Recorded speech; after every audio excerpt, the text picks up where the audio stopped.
राष्ट्रपति द्रौपदी मुर्मू ने नई दिल्ली में राष्ट्रीय ऊर्जा संरक्षण पुरस्कार 2025 को संबोधित किया। उन्होंने कहा कि ऊर्जा संरक्षण अब विकल्प नहीं बल्कि समय की आवश्यकता बन गया है। राष्ट्रपति ने जोर दिया कि सतत विकास और आने वाली पीढ़ियों के लिए ऊर्जा बचाना बेहद जरूरी है।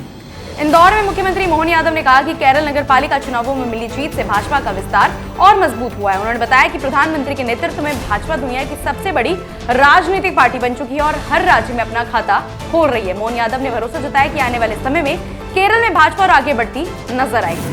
कर्नाटक के उप मुख्यमंत्री डीके शिवकुमार ने कहा कि कांग्रेस ने राहुल गांधी और मल्लिकार्जुन खड़गे के नेतृत्व में बेंगलुरु से आजादी मार्च निकाली जो रामलीला मैदान पर खत्म हुई। उन्होंने आरोप लगाया कि वोट चोरी हुई है और चुनाव आयोग ने कोई जवाब नहीं दिया। शिव कुमार ने बताया कि कर्नाटक से ही 1.43 करोड़ हस्ताक्षर जमा किए गए और पार्टी लोकतंत्र व संविधान की रक्षा के लिए संघर्ष जारी रखेगी। नई दिल्ली में भाजपा प्रवक्ता संबित पात्रा ने कांग्रेस पर विशेष गहन पुनरीक्षण एसआईआर प्रक्रिया को लेकर भ्रम फैलाने का आरोप लगाया।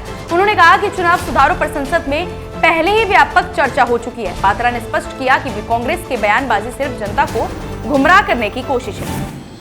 दिल्ली पुलिस क्राइम ब्रांच की साइबर सेल ने नकली दवाओं के मामले में बड़ी कार्रवाई करते हुए 2 आरोपियों को गिरफ्तार किया है। डीसीपी क्राइम आदित्य गौतम के मुताबिक सदर बाजार से 22 वर्षीय श्रीराम को पकड़ा गया, जिसके खिलाफ पहले से 2 मामले दर्ज हैं। आरोपी के पास से बैटनोवेट सी समेत 2 तरह की नकली दवाएं बरामद की गई। लखनऊ में केंद्रीय मंत्री पीयूष गोयल ने घोषणा की कि पंकज चौधरी को सर्व समिति से भाजपा उत्तर प्रदेश का प्रदेश अध्यक्ष चुना गया। उन्होंने कहा कि ये पार्टी के लिए गर्व का क्षण है। इस फैसले से संगठन को और मजबूती मिलेगी।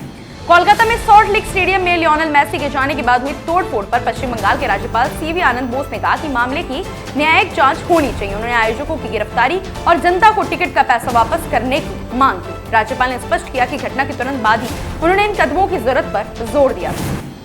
केंद्रीय वित्त मंत्री निर्मला सीतारमण ने कहा कि तमिल समाज कभी आध्यात्मिकता को नकारने वाला नहीं रहा और हर धर्म का सम्मान जरूरी है। तमिल सम्राट पेरुम्बिडुगु मुथिरैयार द्वितीय के सम्मान में स्मारक डाक टिकट जारी होने के बाद उन्होंने ये बात कही। सीतारमण ने कहा कि मोदी सरकार के प्रयासों की जानकारी सभी तक पहुंचाई जानी चाहिए।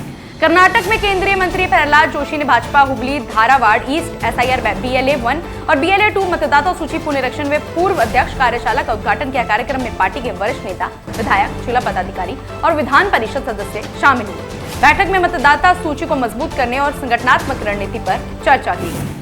उत्तराखंड के मुख्यमंत्री पुष्कर सिंह धामी ने मदनपल्ली आंध्र प्रदेश में देश के पूर्व प्रधानमंत्री और भारत रत्न अटल बिहारी वाजपेयी जी का भव्य प्रतिमा का अनावरण किया। इस अवसर पर उन्होंने अटल जी के राष्ट्र निर्माण योगदान, सशक्त नेतृत्व और लोकतांत्रिक मूल्य के प्रति उनकी प्रतिबद्धता को याद किया।